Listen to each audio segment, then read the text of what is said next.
press the bell icon for all the updates. Thank you very much. I hope आप लोग ने film देखी होगी। देखी? कैसी लगी? Thank you. तो यही है कि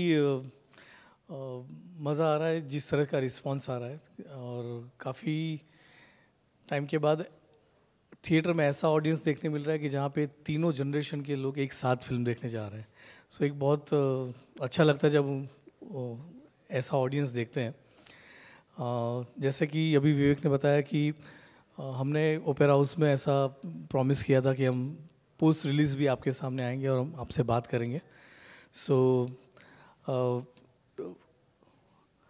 मैं बुलाना चाहूँगा हमारे young actors mister Amitabh Bachchan and Rishi Kapoor साहब दोनों को।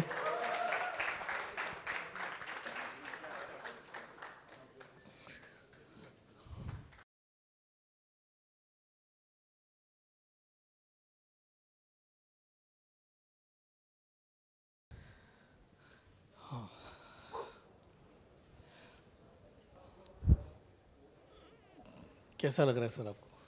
सर अभी तो अच्छा लग रहा है।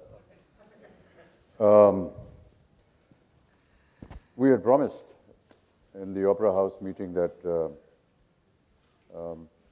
once the film is released, we'll have another opportunity to meet the media again. So here we are. And this is mostly to get some kind of reactions from all of you, because the film is already released. And we thought that it's always interesting to meet after the film is released, because we get an idea from you what the audience thought about it and what you thought about it.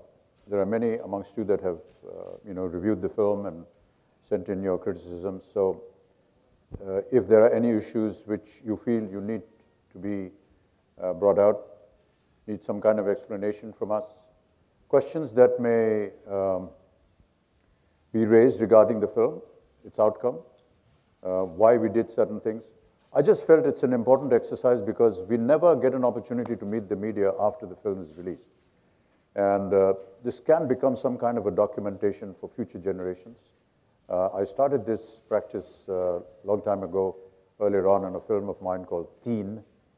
And subsequently, I thought it would be a good idea to meet media before and after the release of the film. So thank you so much for being here. And I wonder if Komal is here. Where is he? Thank you so much, Komal. And a big applause to you because you predicted something about the film, yes, and it came true. Thank you very much. आप कुछ कहेंगे sir? Amit ji ने जो कहा वही मैं कहूँगा, तो unnecessarily I'll be repeating myself. Even I thought this is a very novel idea to face the media, irrespective to the fate of the film. He's right. Okay, probably we learn a lot from whatever mistakes we probably did. But thank you all. Thank you for your support, all of you. And ऐसा कोई reaction जो आपके इतने fans हैं, कोई ऐसा reaction जो आपको लगता है कि कोई शेयर करना है कि? Yes. Last night, Mumbai Indians beat KKR, and they lost by 102 runs. And I got the first SMS at midnight saying, "Sir, Mumbai Indians 102 not out." So as a Mumbai Indian supporter, I was rather pleased, but KKR belongs to a dear friend and colleague, Mr. Shah Rukh Khan. I'm sure that they'll do well in the future as well, but all the best. Yes. I would like to invite our writer, Soumya Joshi. He's here.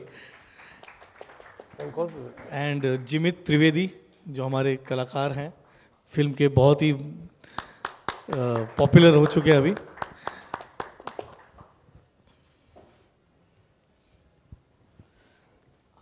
We need 2 chairs. Yeah, it's there. Yeah. अगर आप लोग कुछ पूछना चाहते हैं तो please. I just want to say that Jimit has been exceptional in the film.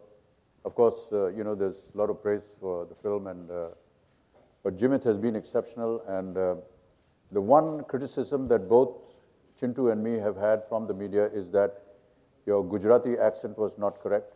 The only accent that was good and correct was of Jimit. So Jimit, thank you so तू much. बड़ी कभी Punjabi picture में काम करके देख. Yeah. So I want to ask, how many Gujaratis here today? Raise your hand. Okay, ma'am, can you, आप कुछ हमसे बात कर सकती हैं? अच्छा, कुछ भी बात कीजिए ऐसे ही. कैसी लगी आपको फिल्म? अच्छी लगी आपको? She has written additional dialogues. She is Digna, she is Soumya's wife, and she has written additional dialogues. इधर कौन था यहाँ पर? नहीं नहीं, ये सब आप गुजराती हैं? अच्छा, उनको क्यों पॉइंट कर रही हैं आप? अच्छा, आप पूछ सकते हैं सर कुछ. सर, आपने फिल्म देखी हमारी और कुछ कहना चाहेंगे उसके बारे में? It was not as caricaturous as it is in other films that we've seen madam, in Hindi films. Hindi में बात करेंगे आप? इतना the accent इतना funny नहीं था जितना दूसरे हिंदी films में try करते हैं. जी जी. I think बहुत it was very close to how my parents would. शांत. देवियों सज्जनों, 3 मिनट से ये अंग्रेजी और गुजराती होने के बावजूद हिंदी में बात करें. कहीं एक्सेंट पकड़ा आपने इनका? नहीं ना? तो फिर हम पे ऊपर आप क्यों चढ़ गए? You know, sometimes, you know, it's expected that just because you're playing a particular character from a particular state or a particular region, it is expected that you will have that accent. But in normal life, Gujaratis speak very normally. And film में कई एक जगह पर जहाँ पर हमें लगा कि एक दिखाना है कि हाँ गुजराती है, वो हमने किया. जैसे कि जूते नहीं पहने घर के अंदर, जैसे कि अंग्रेजी शब्द जो हैं, तो अगर उसको कहना है कि मुझे इसका रिकॉर्ड तोड़ना है, तो उन्होंने कहा मुझे इसका रिकॉर्ड तोड़ना है. तो रिकॉर्ड को रिकॉर्ड. कई एक जगह ऐसी थी जहाँ पर ये शब्द आया. और हैं प्रॉपर्टी इंस्टेड ऑफ प्रॉपर्टी. तो ये चीज़ें छोटी छोटी थी और ये जानबूझ के रखी गई, क्योंकि मेरा ऐसा मानना है कि हमारी फिल्में जो हैं वो पैन इंडिया है और सबको समझना चाहिए कि क्या हो रहा है. अगर इतना ज़ोरदार एक्सेंट अगर हम डाल देंगे ये बताने के लिए कि हम गुजराती हैं, तो हो सकता है कि अलग प्रांतों के जो लोग हैं वो शायद उसे ठीक तरह से समझ ना पाए. इसलिए थोड़ा उसको कम रखा था जानबूझ करके. और ये उमेश जी का एक आदेश भी था. उमेश का आदेश, वाह क्या बात है. कि उन्होंने कहा कि मैं नहीं चाहता कि आप इसको make it a typical Gujarati caricatured character. He wanted it to be pretty normal. Yes, the odd sentences or the odd word which has a Gujarati twang or a suggestion of being a Gujarati. That's all that he wanted. Jimit, he did not stop, because Jimit is a superstar in Gujarat, and if he hadn't done what he was asked to do, he would have got a pasting. नहीं, और film में ये भी दिखाया गया कि मैं गुजरात से ही आता हूँ. तो ओके यार, तो हम लोग किधर से आए फिर? आप मुंबई में पहले से बेस्ड हैं और मैं ठेठ गुजरात से आया हूँ, तो इस वजह से. और दूसरा एक ये भी था कि ज़्यादा कैरिकेचरिस्ट जो आप लोग जो टीवी में और दूसरी फिल्मों में देखते हैं, वो ऐसे हम लोग गुजरातीज भी ऐसे बात नहीं करते हैं. वो ऐसा करते हैं ना, ऐसा हम लोग कभी उस तरह से गुजराती में बोलते नहीं हैं. तो वो भी एक कंसर्न था कि ऐसा लाउड और ऐसा नहीं करना था. सौम्या से एक सवाल पूछना चाहूँगा कि उन्होंने प्ले लिखा भी है, प्ले डायरेक्ट भी किया है. उनको क्या फ़र्क लगा प्ले में और फिल्म में? और ऑब्वियसली मैं जब फिल्म लिख रहा था तब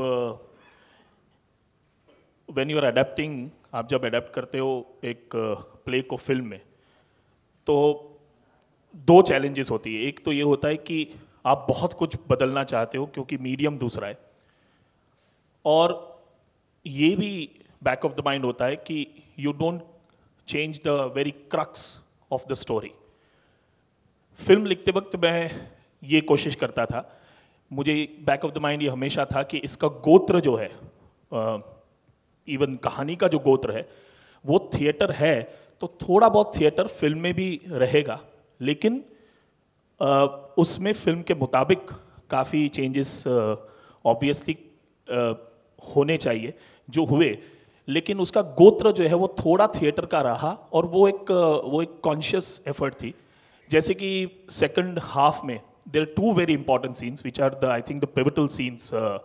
एक अमित जी का सीन है, आई होप यू अंडरस्टैंड, और एक ऋषि जी का सीन है एयरपोर्ट पे. ये दोनों सीन्स प्ले में नहीं है, they are not in the play. ये फिल्म के लिए लिखे गए, लेकिन फिर भी उसका जो गोत्र है, उसका जो क्रक्स है, वो थिएटर जैसा है. It is dramatic. So it had to be like that because the story was from theatre. It had to be a little bit of theatre and then an effort to adjust to the medium. Language की बात में I'd just like to add, I'm getting great news from Gujarat.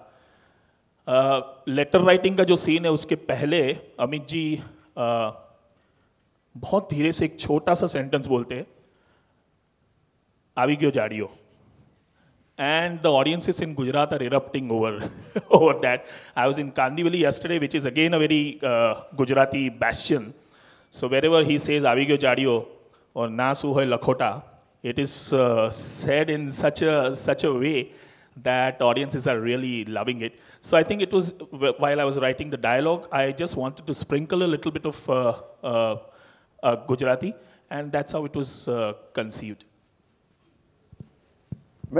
Some of the comments from well-wishers came that the film was it was constricted to just one room, and as you know, in today's times, everything is so fantasized, so larger than life, huge production values. They felt, don't you think it was wrong not to have gone out of this one house that both of us were living in? But I really don't have an argument for that. I think Umesh ji deliberately wanted the house to be middle class and restricted to the home because everything that happens in the film is contained within those four walls.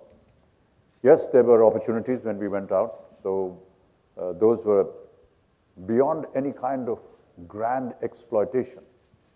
I think if we had added, a lot of glamour and grandness to the film, as Soumya was saying, the crux of the story would have been destroyed because it was more personal reactions, interactions between a father and son and their relationship. So I don't know what you feel, we'll talk to you about that later, but this is something that came up. If I may add, there's been criticism saying that the film starts off like a play because it's based on a play. My father made a film called Sangam. The playing time was 4.5 hours, and there were only 3 characters in the film. There was no 4th character. No one said there that was looking like a play or a stage play. Because it's made on a play, that's why you say it looks like a play. So I think that's one criticism which is uncalled for. Yeah. मैं बधाई देना चाहूँगा पूरी team को. Congratulations. Thank you. जी, यहाँ पर एक ही आवाज़ है यहाँ पर ऐसी. बोलिए. जी शुक्रिया. देखा जाए तो मैं And he takes it seriously also. Of course. मैं अनुराग पांडे. आइए सर. अब मैं कहाँ बोलूँ. जरा बैठ जाइए. जी. मुझे मतलब मैं 1 घंटे तो बोल ही सकता हूँ फिल्म की तारीफ में. बहुत सारी चीज़ें हैं, बहुत अच्छा कैरेक्टर थे, आपकी टाइमिंग बहुत कमाल थी, 102 मिनट की जो फिल्म थी, बहुत सारी चीज़ें हैं जो हमारे फीवर 104 FM रेडियो नशा ने 102 के टीम में हम लोग गए, फिल्म दिखाए लोगों को.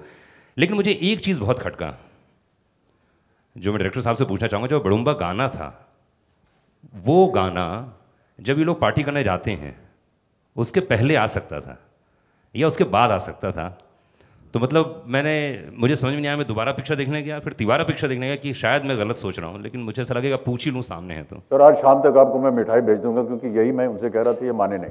क्या बात है. एक ही था कि उसकी एक सीन पहले ही और एक गाना गाया था, तो वो एक शायद वजह रही होगी जो मुझे लगता था कि कहीं पेस को वो थोड़ा ढीला ना कर दे. वही एक वजह थी और कुछ नहीं थी. और वो जो गाना जिस तरह से पिक्चराइज हुआ है उसमें चिंटू साहब जो है वो भी डांस करते हुए दिखाए. तो हम लोगों ने जब ये गाना डिज़ाइन किया था, जब प्लान किया था, तो वो प्रमोशनल सॉन्ग की तरह ही हम लोगों ने डिज़ाइन किया था.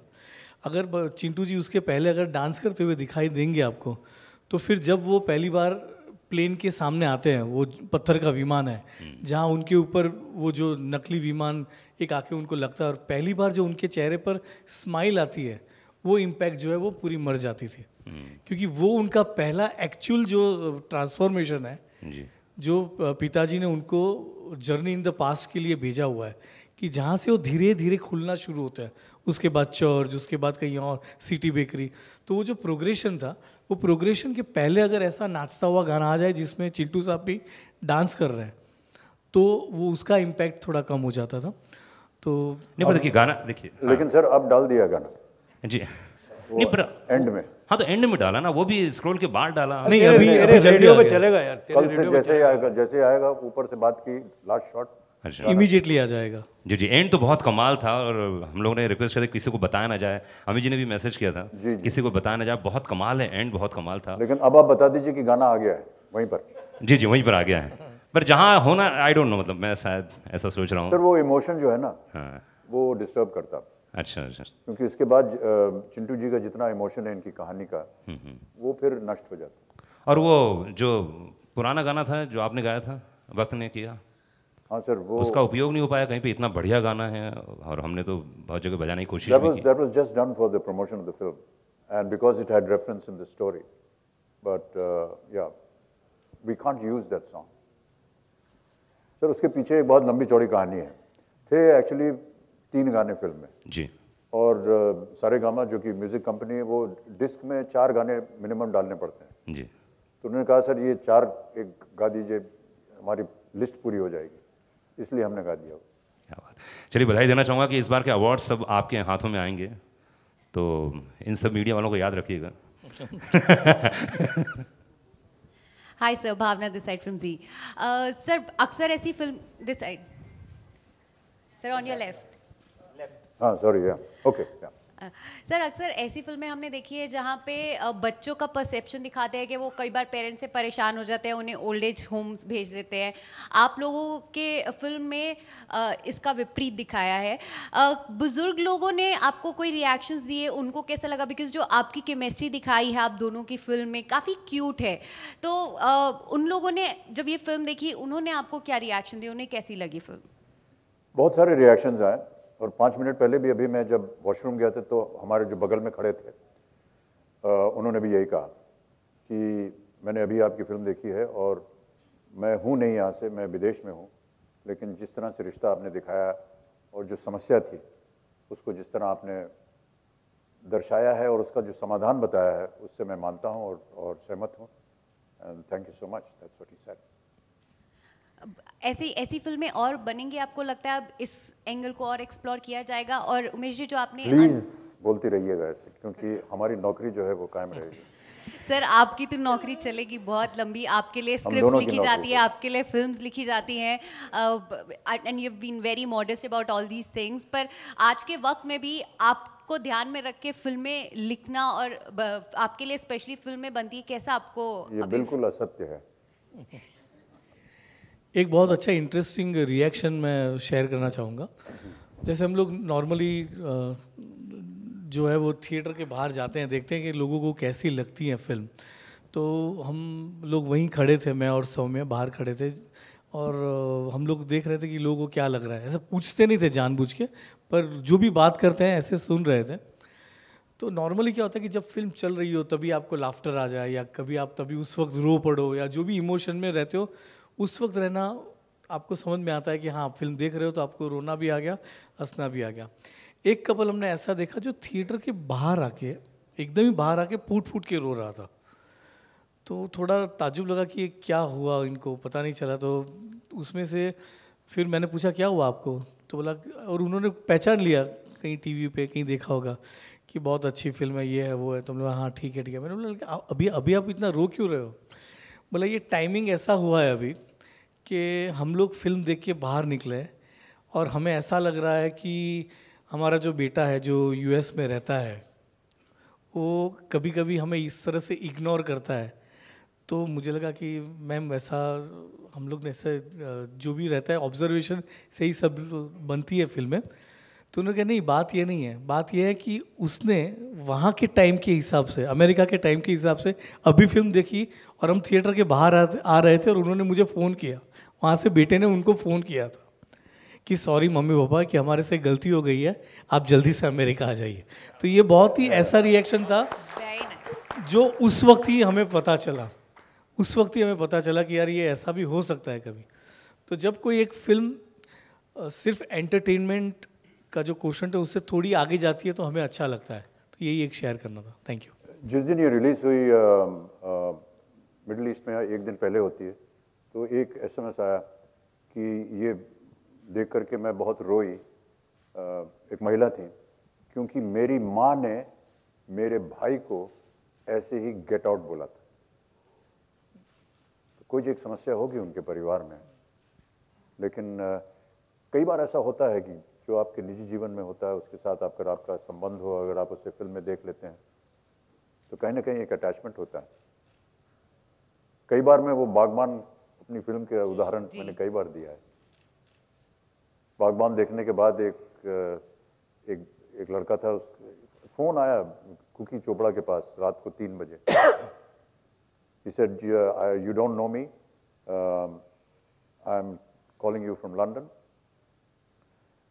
It's very late, I know, it's at 3 o'clock in the morning at your end, but I've just seen your film Baghban, and I want to tell you that I'm a second-generation immigrant in the United Kingdom. I've had an issue with my father. We live in the same city, but I haven't seen him for 25 years. I haven't spoken to him because of the problems. I've just seen your film, and I have rung you up to tell you, I'm going to ring up my father right now and say, I'm sorry. So sometimes, you know, these emotions, they have effect on people. Amit ji, Kapoor साहब, आलोक here आपके centre. जी जी। मैं पहले तो एक जिक्र करूंगा, एक ऐसे ही वाकया जैसा उमेश जी ने बताया कि मैं बैंड्रा से जब लोखंडवाला की तरफ जा रहा था तो रिक्शे वाले ने भी ये फिल्म देखी। हर वर्ग इस फिल्म को देख रहा है।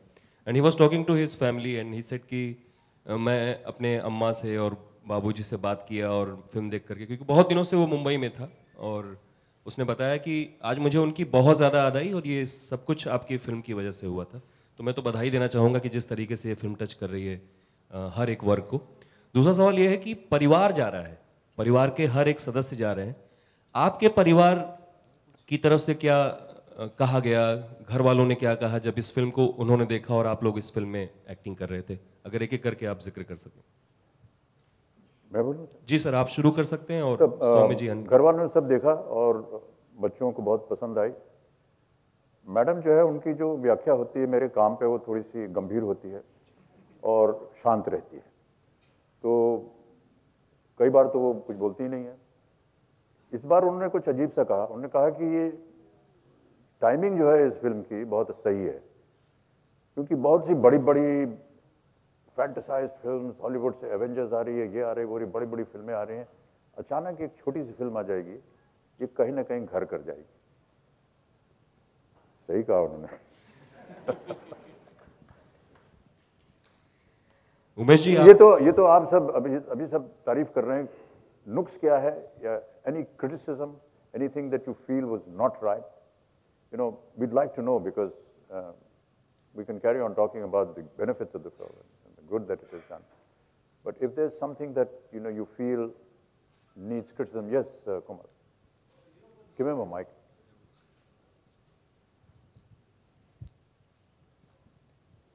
You know, I think there are two kinds of films.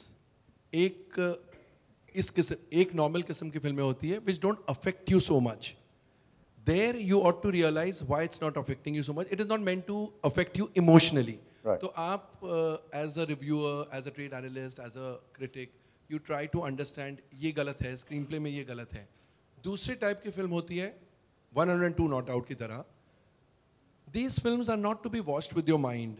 You have to watch with your heart.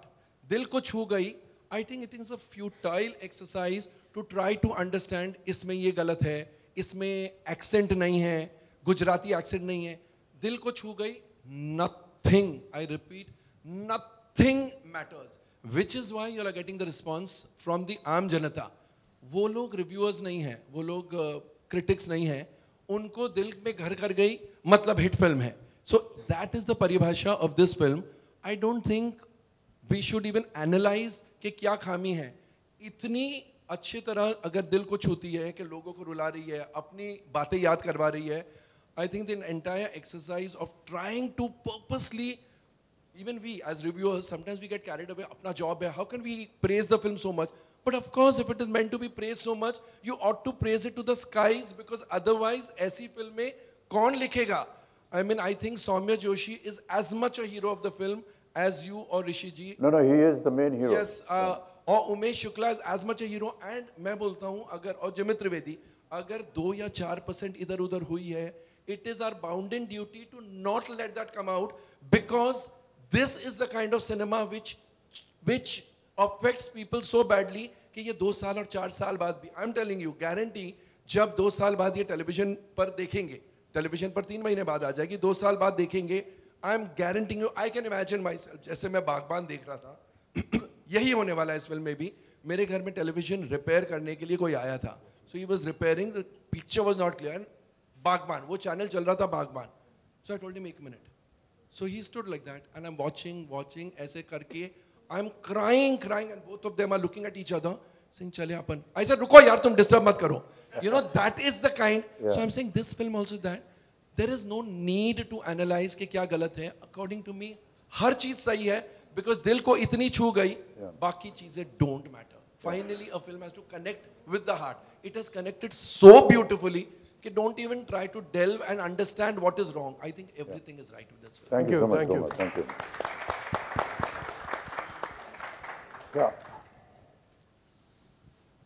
Hello hello.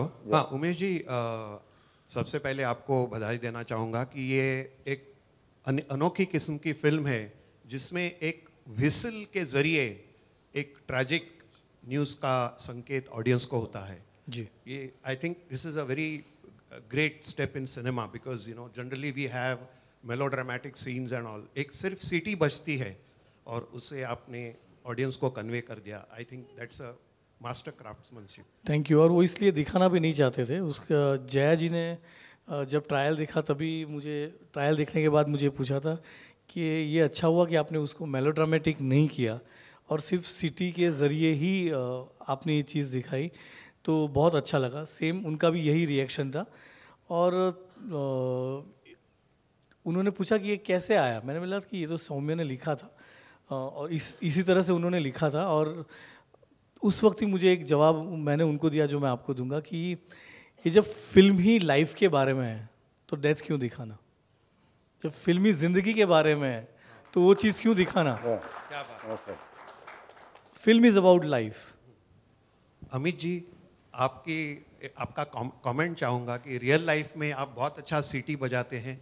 आप अभिषेक के साथ कम्युनिकेट भी अच्छा करते थे, मैंने खुद देखा है. तो ये जब आपका जो कैरेक्टर था जो सीटी नहीं बजा सकता है, I just want your comment on that. Sir जाने से पहले सिखा दूंगा उसको मैं. ऐसे बजेगी सीटी.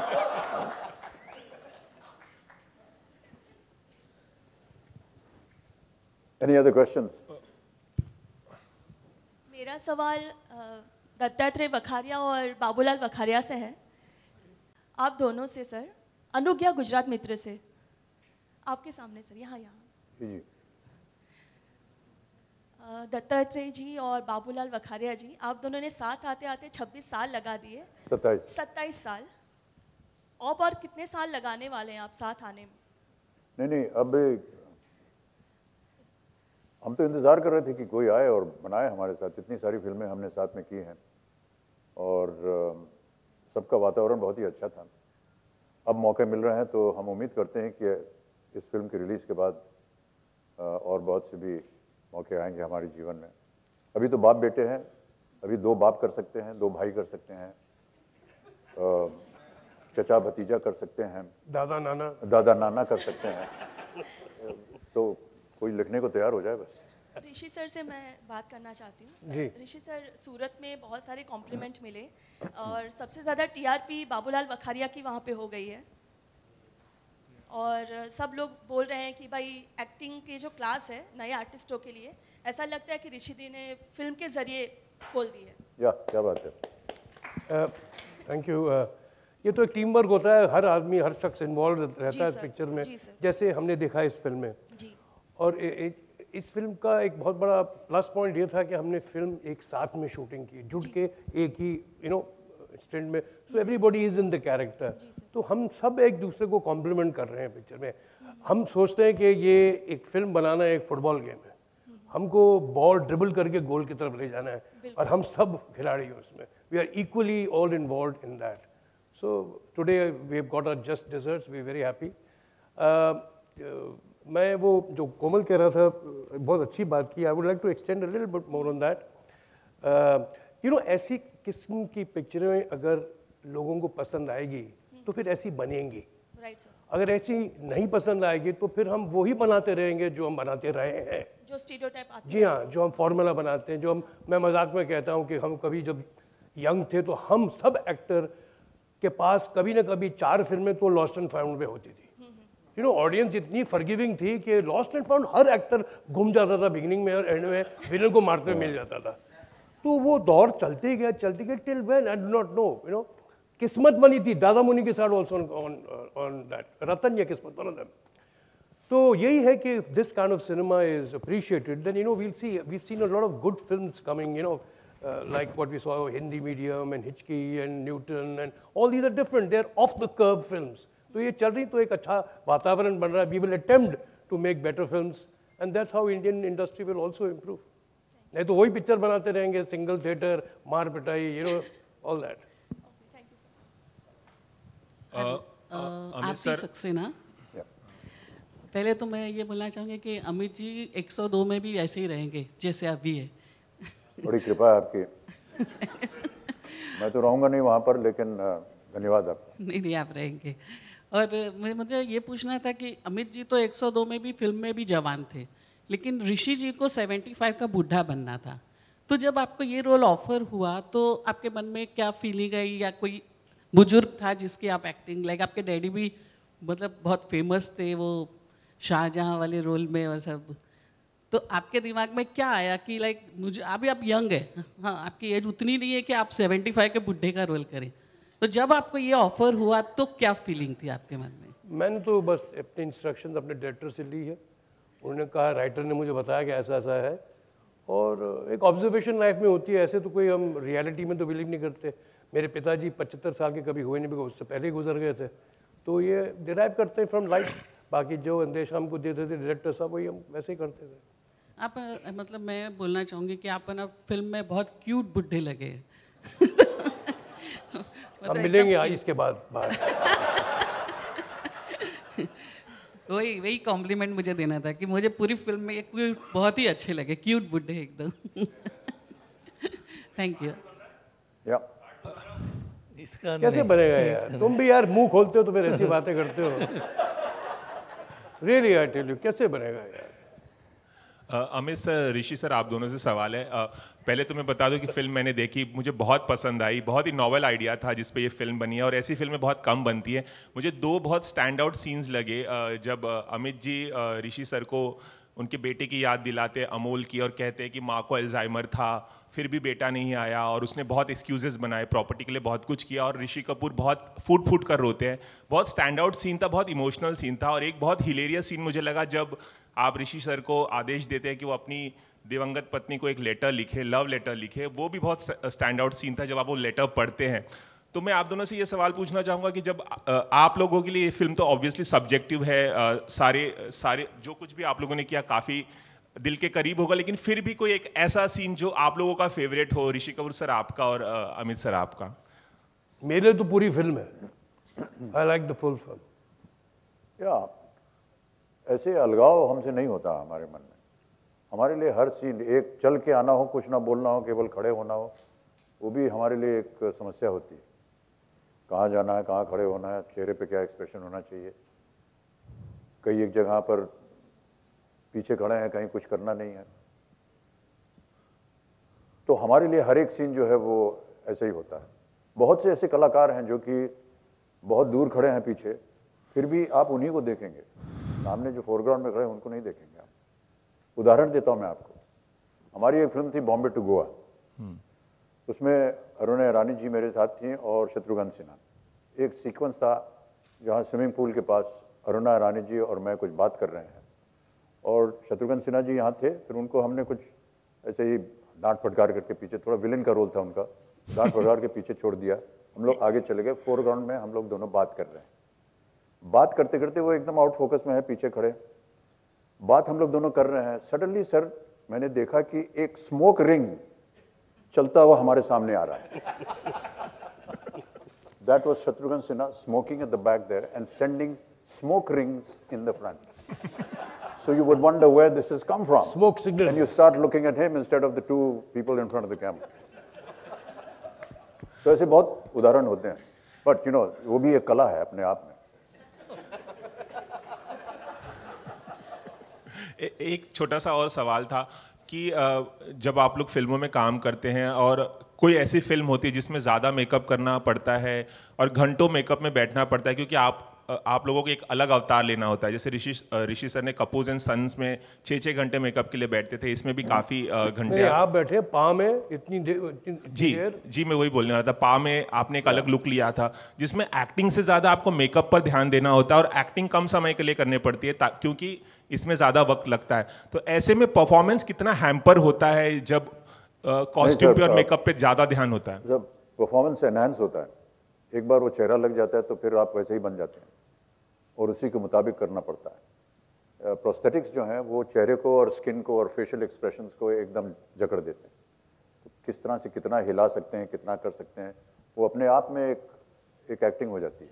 तो मेरे हिसाब से तो जब वो प्रोस्थेटिक्स लगता है तो वो हमें बहुत फ़ायदा देता है या फ़ायदेमंद होता है। ऋषि सर, जैसे मैंने इस फिल्म में 102 में अमित जी को देखा था, जब पहला शॉट में दे रहा था तो वो किस तरह से अपने रोल में घुस रहे थे, अपने कैरेक्टर में, and he was flirting with those words and his I don't know whether he knows about it or did you do it on purpose.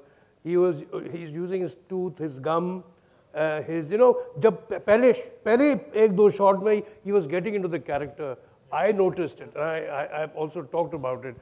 ये exercise, so that is what you are saying. ये जैसे उन्होंने कहा, ये you know it enhances your work because that's what he did. Amit sir, आपके सामने sir, बतौर actor, बतौर सिंगर लोगों ने आपको काफ़ी प्यार दिया है, लेकिन इस फिल्म के साथ बड़ुम्बा गाने में आपने कंपोज भी किया है गाना।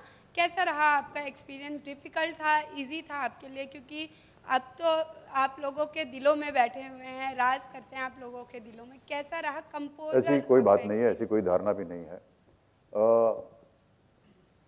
यदा कदा हम ऐसे ही गुनगुनाते रहते हैं, बेसुरे सही लेकिन गुनगुनाते रहते हैं। तो सबसे पहले राकेश कुमार ने मिस्टर नटवरलाल में गाना था, मेरे पास आओ मेरे दोस्तों, उन्होंने कहा ये आपको गाना है। मैंने उसे कहा तुम पागल हो गए, ऐसे होगा नहीं हमसे सब। बहरहाल किसी तरह वो गाना गवा दिया। फिर उसके बाद धीरे धीरे सब लोग गाना गवाने लगे। होली के समय हम लोग बचपन से गाते आ रहे हैं, रंग बरसे और बहुत सारी जो लावारिस में गाना था, मेरे अंगने में, ये सब हम लोग होली के समय में गाते थे। प्रकाश जी ने और यश चोपड़ा जी ने, जो कि आते थे हमारे यहाँ होली खेलने, उन्होंने सुना इसको और उन्होंने कहा कि इसको हम फिल्म में डालेंगे। वहाँ भी मैंने कहा ये पागलपन है, लेकिन वो पड़ गया और फिर प्रचलित भी हो गया। तो जब और बीच बीच में मैं, हमारे मित्र अब गुजर गए हैं, आदेश श्रीवास्तव, रात बेरात हम लोग अकेले बैठ जाते थे उनके स्टूडियो में ऐसे ही बातचीत करने के लिए, और कभी कुछ धुन निकल जाती थी उसको हम लोग रिकॉर्ड कर लेते थे, कोई गाना गा देते थे, ऐसे ही मजाक मजाक में। फिर धीरे धीरे बागबान आए, उसमें हमने कहा कि यार हमको भी मौका दो, इसमें हम कुछ गाना गा देते हैं या बनाते हैं। तो इसी तरह शावा शावा भी जो थी वो बनी, कभी खुशी कभी गम में। एक्चुअली करण जौहर ने कोई और गाना रिकॉर्ड किया था। फिर मैंने जब उसको सुना, मैंने कहा करण ये अच्छा नहीं लग रहा है यार। मैंने कहा कि अभी तो शूटिंग है, मैंने कहा एक दिन दो मैं ट्राई करता हूँ कुछ और बनाने के लिए। तो आदेश और मैं बैठे और फिर एक ये जो शावा शावा गाना बना है वो बन गया। तो इसी तरह हम लोग मजाक मजाक में करते रहते हैं। जब ये फिल्म की बात आई तो जब आखिरी दिन थे शूटिंग के, तो जैसे कि हमने कहा कि मैंने इनसे कहा कि you know we are missing a song in the film, brings in the excitement. The younger generation will not come to see this film because there's nothing for them there. Can we put some kind of a happy song there? So he said there's no space in the film for the song. जगह नहीं है कोई। मैंने कहा एक गाना में बना करके आपको सुनाओ क्या? उन्होंने कहा बनाइए। फिर जब गाना बन गया इनको अच्छा लगा और फिर that's how it all came about. ऐसे ही मस्ती मस्ती में बैठ करके बना दिया। कोई ख़ास परिश्रम नहीं किया हमने। हमारे दो मित्र हैं रोहन विनायक, और उनके साथ भी हम ऐसे ही मस्ती मजाक करते रहते हैं। दरअसल मैं एक एक्चुअली थोड़े एक और विस्तार में इस विषय पर काम कर रहा हूँ। बाबूजी की बहुत सी कविताएं हैं जिनको मैं संगीतबद्ध करना चाहता हूँ, और उसी सुर में गाना चाहता हूँ जिस सुर में वो सुनाया करते थे, लेकिन अब उसमें थोड़ा सा म्यूज़िक वगैरह डाल के। मधुशाला हमने रिकॉर्ड की है, वो हो सकता है एक आध महीने में आप सबके सामने पेश करूँगा। और बहुत सी ऐसी कविताएं हैं जिनको मैंने पढ़ा है लेकिन उसको सजाया है संगीत के साथ। तो इस तरह का परिश्रम हम कर रहे हैं, और आने वाले कुछ महीनों में हम उम्मीद करते हैं कि आपके सामने। तो कहीं ना कहीं मेरी समझ ऐसी है कि आजकल की जो युवा पीढ़ी है वो लिटरेचर में, रीडिंग्स में, पोइट्री वगैरह में इतनी उनको दिलचस्पी नहीं है। तो अगर हम उसको एक अच्छी तरह से ड्रेसअप कर सकें संगीत के साथ, और अच्छी तरह से उसकी व्याख्या कर सकें, सुना सकें, हो सकता है कि शायद उनको पसंद आए। तो कहीं ना कहीं ये म्यूज़िक के साथ हमेशा लगाव रहा है, सबको रहता है म्यूज़िक के साथ। आप लोग भी कभी बैठिए स्टूडियो में, बड़ा मज़ा आता है। आजकल बहुत आसान हो गया है, ऑटो ट्यूनर पे डाल दीजिए, बेसुरा गाइए, सुर में निकलता है एकदम, और फिर उसके साथ वो म्यूज़िक पैडिंग वगैरह सब कर देते हैं, एकदम बढ़िया हो जाता है। Bachchan sir and Rishi sir, here Justin towards your left from PTI. Both of you have had massive success in your career of lasting several decades. Is there still somewhere in the back of your head the fear of failure when a film comes out? Or perhaps it's essential for a star to let go of the fear eventually? No, it's always a fear. And from the day, much before it is released, that's all we talk about. What is going to happen? How many theaters? How much do we expect? Are they going to like it? Not going to like it? Komal Nahata is laughing because he knows that his verdict is the first one that we read, and we make an opinion. Yaar, Komal Nahata ne isko flop bol diya, gaye kaam se. So yes, it's always a worry for us. And even now, just before we came hiding behind the screen, Chintu and me were just talking about, what is the collection, what is going to happen, what is going to happen in the days to come. 7% drop, what does that mean? I met Amir yesterday. Amir came to see me yesterday for some other matter. And he had a peculiar, a financial reading about film. He said, your first week collection, so your first weekend collection, that is 3 days, if it is, say, 10 crores, if you multiply it by 3, that is an estimate of where your film will eventually go. I don't know if that's correct. And if it is, if it sustains in the remaining days, then you multiply by 5. Am I right? Komal, you're a genius. Really? So that's what he said. So if that is the assumption that we take mathematically, I don't know all this. So then I think that we are on good ground. What do you feel, Chintu? You're very good. No, this is news to me. I didn't know. Yeah. ये theory नहीं होनी थी मेरे को. Yeah. Umesh ji, I'll request you. जो आपने मेरे show पर, हमारे शो पर बताया था, और 12 पन्ने वाला scene. Because nobody will ever know. Because there are intercuts, nobody will ever know. But this is something which everybody should know. Please hold. जैसे आप लोगों ने फिल्म देखी है, उसमें एक सीन है जहाँ पे आई होप यू अंडरस्टैंड वाला जो सीन है, वो एक्चुअली 12 पन्ने का सीन था।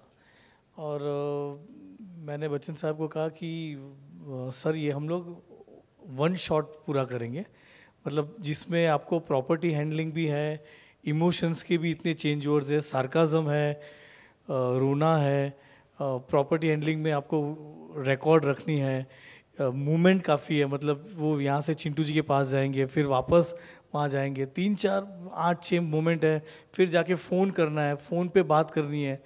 तो ये पूरा सीक्वेंस 12 पन्ने का था। तो मैंने रिक्वेस्ट किया था बच्चन सर को कि सर ये 1 शॉट करेंगे। एंड अभी आपको जो फिल्म में दिखाई दे रहा है उसमें आपको बीच में कट्स दिखेंगे कि बीच में चिंटू जी का क्लोज आएगा या जिमित का क्लोज आएगा, पर वो 12 पन्ने का सीन था, वो हम लोगों ने 1 शॉट पूरा सीन शूट किया था।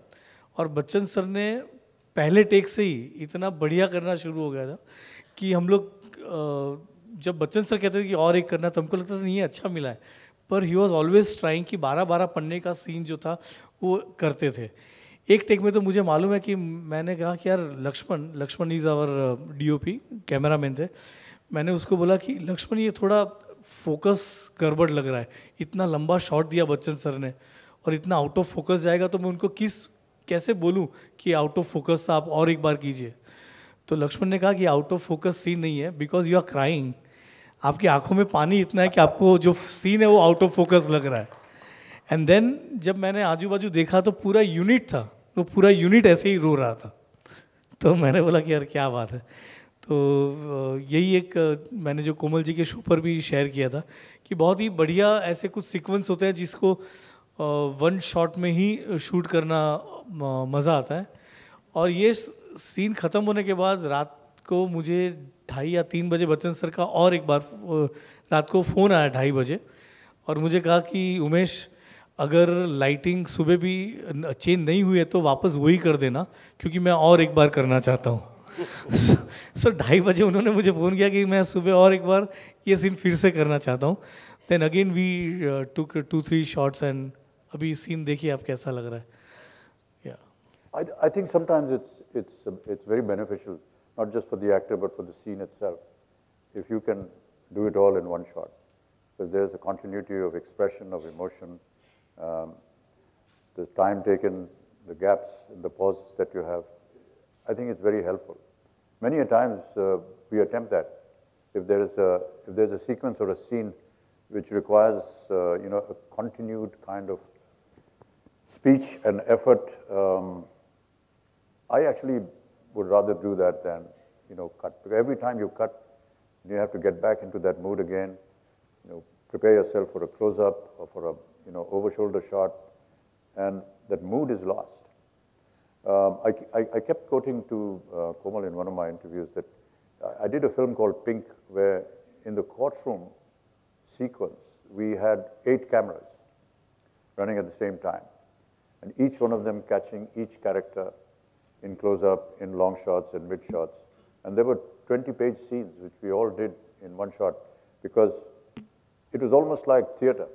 You just kept acting, and many a times we give a shot and then we're finished with it and we go and sit in the van or sit separately and you forget about it. But here, every time we delivered our lines, you had to come back and keep reacting, because the other person who's got up to give his lines, his emotions are going to be reflecting on you, so you have to keep reacting. I think that practice worked very well in that particular sequence in the film. And I hope that there are many more sequences like this in future films as well, where we get an opportunity to continuously do one sequence in one complete shot. And now, because there's no problem about film, in our days we used to have, this problem about film and raw stock and the expense that it used to create. But now with digital, you can just keep rolling for hours and hours and hours. So I hope that we get such more opportunities again. Rishi sir, आपके परिवार में दीपिका, आपके परिवार वालों ने film देखी तो रणबीर का रिएक्शन क्या था, या और सब सदस्यों का क्या रिएक्शन था? बुरा तो बोलेगा नहीं वो मुझे। खैर अभी तो अपने दूसरे घर में रहता है तो बुरा भी बोल सकता है। नहीं, बट सबको सबका काम अच्छा लगा, सबको अच्छी लगी पिक्चर। मैं एक चीज़ और बोलना चाहता हूँ, आप लोगों ने किसी चीज़ को क्रिटिसाइज़ नहीं किया, लेकिन मैं क्रिटिसाइज़ करना चाहता हूँ इनके सामने एक चीज़ जो मेरी एक ऑब्जर्वेशन है, और इन्होंने मुझसे करवाई थी लेकिन नहीं डाली। देखो, दत्तात्रेय भखारिया ही सेज कि हाँ सर, अच्छा हुआ बोल दिया, मेरे भी बहुत से सीन्स कट गए, उसके बारे में बात करना चाहूँ। यस, तो वो सीटी मारने के लिए कहा था, बोलना वेल डन, तो मैंने वाइल्ड डबिंग में वेल डन बोला था, लेकिन इसे डाला नहीं पिक्चर में, सिर्फ सीटी डाली उन्होंने। पूछिए क्यों, वो तो गलत किया उन्होंने। और सर चलिए मैं बताता हूँ सर, मेरा जो इंट्रोडक्शन सीन है, मैं स्कूटर को रोकता हूँ, उसके बाद वो बोलते हैं कि अरे मरेगा क्या, मैंने कहा नहीं मैं मरता नहीं हूँ, फिर मैं अंदर जाता हूँ, स्कूटर में बैठ जाता हूँ, और बैठ करके मैं पूछता हूँ कहाँ से हो, तो बोलता है जौनपुर से, तो चलो जौनपुर के वहीं से ले चलो। वो कहता है कहाँ से, अरे नहीं कुछ होगी तुम्हारी। ऐसे मैंने पूरा इंडिया घूमा है ऐसे ही। उसके बाद मैं कहता हूँ, वो कहते हैं कि सर कुछ गाना वाना सुनेंगे आप, क्योंकि स्कूटर्स में आजकल संगीत होता है। तो मैं कहता हूँ है क्या तुम्हारे पास कोई रफ़ी, SD, यानी वो पुराने ज़माने की बातें बस। तो वो कहता है नहीं सर वो तो नहीं, आजकल तो सब नया एकदम धड़ाम धुलूम होता है, वो बजाऊं क्या? मैंने कहा नहीं वो मत करो, तब तो हॉर्न ही बजा दे तू, इससे बेटर है कि तू हॉर्न बजा दे। वो पूरा सब निकल गया सर। और मैंने जब इनसे पूछा क्यों निकाला, कहते sir we must get to the story, who is interested in what you are saying in the rickshaw. But I feel that it was a good introduction to show what kind of a character he is. That even though he is linked to some of the old timers like Mohammed Rafi and S.D. Burman and their music, but he has the sense of humor to say, it's better you play the horn rather than play today's music, because that is going to sound better than what the kind of music we're getting. So I thought that was a wonderful reflection of his characterization. But he felt, no, we're wasting time there. So he cut all that out and brought this. I asked him why. He said, no, we must get to the story quickly. One more thing, sir. Sorry. Somewhere I wanted to show that because he's 102 years old, he does have some problems, and he has mathematical problems. So every time there is an issue of numbers, he takes a pause and say, 102, 116, yeah, hi. 16 years to go. So he's calculated that. All those portions, sir, you have removed. And why? Because in the film, Chintu ji is a mathematics professor. So I thought that was a nice reflection for me to keep doing. And there were 2 places where I did that, and you have removed both of them. No, one I have kept. 65. वो मैंने जानबूझ के बोला इसलिए रख दिया आपने. But if you keep one, then it doesn't make sense. If you keep it 2 or 3 times, then you know that every time there is something to talk about numbers, this guy is going to think 118, 102, 100. Yeah, 16 years to go. So all those moments were lost in the film. Sorry. तो Umesh ji 102 minute करने के लिए आपने ऐसा किया था सारी? नहीं ऐसा बिल्कुल नहीं था. वो नॉर्मली ऐसा होता है कि जब इंट्रोडक्शन होता है. I'll tell you why he did that. Because he wanted the length of the film to be 102 minutes. Hello, sir. हाँ बोलिए. Sir, this is sir, Varun from India Today. So we see there's a shift in the cinema, like there are a lot of web series coming up. So what's your take on that? I would like to know it from the writers and you as well. There's a lot of what coming? Web series that are coming up online. Okay. So I think web series, I particularly feel that it's somewhere in between. It's in between television and cinema. And sometimes there are subjects that you want to explore as a creator. I think it's a very good medium to be there, because television, is of a certain kind and it caters to a certain type of an audience. Whereas a web series medium, where you want to take a very off subject and do it with a certain kind of magnitude, I think it's a very good medium to explore. And so one question to Amitabh sir. So we have seen you. बाकी लोगों ने जवाब दिया web series. Jimit. I think बहुत ही अच्छा medium है ये, कि जहाँ पे आप कुछ चीज़ें जो सेंसर में आप कट जाती हैं, आप लोगों को नहीं दिखा पाते हैं, जो एक ब्रूटल ट्रूथ है, तो वो उसके लिए ये काफ़ी अच्छा प्लेटफॉर्म है, जहाँ पे आप फ्यूचर की चीज़ें भी दिखा सकते हैं, और या तो एक ग्राउंड लेवल पे जो कुछ चीज़ें ऐसी हो रही है जो लोगों तक अभी तक नहीं पहुँची है, लोगों को नहीं पता है, तो ऐसे सब्जेक्ट्स के ऊपर आप उसको वहाँ पे दिखा सकते हैं, उसको अच्छी तरह से उसको एक्सप्लोर कर सकते हैं. तो I guess it's a very very good medium, and it will definitely take that medium to some another level. I guess it will inspire the films also and the television also to change with the time. Chintu? Okay. So Chintu.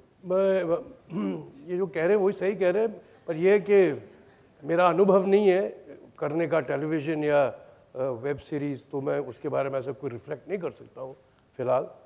But जब कभी वक्त आएगा करेंगे, जब बताएंगे आपको. मुझे ये लग रहा है कि कुछ लिटरेचर जो है उसकी वजह से काफ़ी अच्छा बाहर आ रहा है, जो काफ़ी टाइम से अभी, क्योंकि कंटेंट भी उनको चाहिए होगा वेब सीरीज़ बनाने के लिए, तो कुछ नवल कथाएं जो बहुत अच्छी हैं वो अभी सब अच्छी तरह से आ रही है, जो ना फिल्म में आ रही थी ना टीवी में भी नहीं दर्शाते थे वो लोग. तो काफ़ी अच्छा content because of web series आने लगा है. So that's a good thing. It's a good platform to explore. Yeah, I would agree with what all of them have said, but mainly I look upon it as yet another job opportunity for to get another job. Okay, Yes, you were asking. Sir, I have one question for you. So, we have seen you as a song composer, we have seen you as a singer, as an actor. When can we see you as a director? I don't know direction, and I'll never be able to do that. सब झूठ बात. Because ये सब करते हैं, सब जानते हैं. ये हमको मेरे से भी सेट पे कराते थे. ये सब झूठ भी आते हैं. Seriously, actually that's a question that I've always wanted to know. Why and what goes through a director's mind when he has to place a camera in a particular angle and a position? It's always intrigued me. Why are you going so low? Why are you going so high? Why you got a crane shot? Why are you doing a trolley? Why is there a mid shot from the side and not from in front? All these things are decisions that the director takes. And I've never been able to understand that. So if I was to be asked to do that, I would, never know what to do. I'd be at sea. So that's why I just follow what the director tells me to do. And hopefully, that's the way it's going to be. अभी film अच्छी चल रही है और हम चाह रहे हैं कि आप सबके सामने केक कटिंग हो इस चीज़. अच्छा, आप कुछ पूछना चाहते हैं सर? बोलिए बोलिए. राग, सही सवाल पूछना यार, कुछ गलत मत पूछो. आई होप यू अंडरस्टैंड की बात कर रहे थे जब पूरा शॉट लिया जा रहा था और सबकी आंखों में आंसू थे. उसके बाद आपके जहन में वो क्या चीज़ थी कि आपने रात को 2:30 बजे इनको कॉल करके कहा कि मैं फिर करना चाहता हूँ? एज एन एक्टर आपको क्या लगा कि क्या मिसिंग था?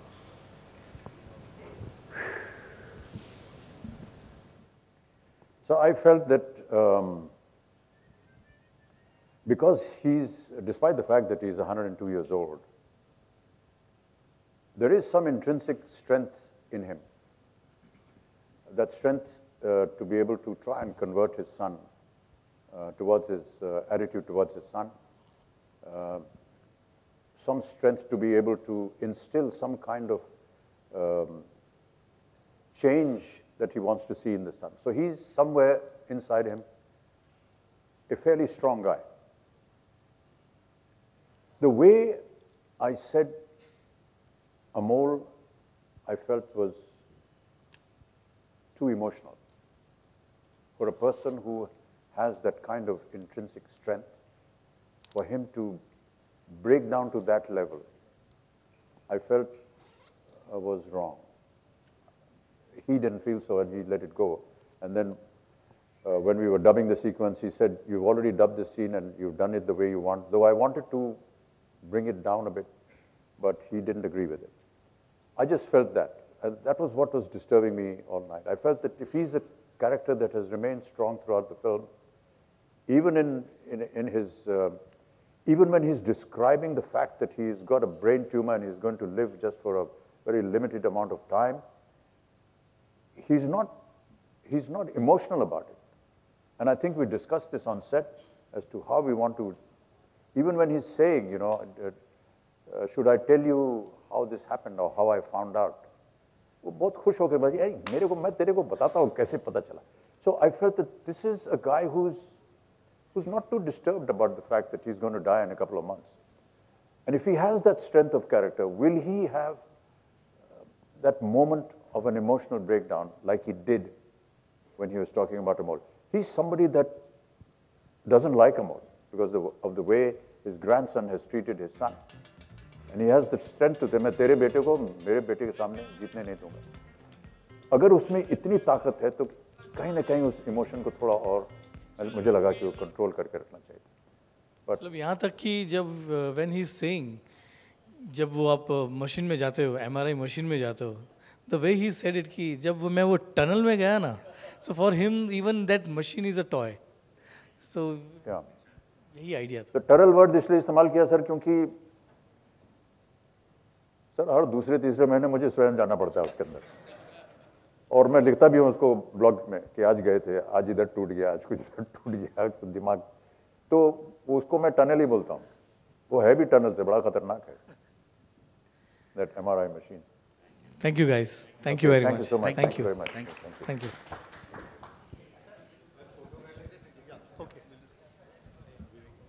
I request Vivek to come on stage, please.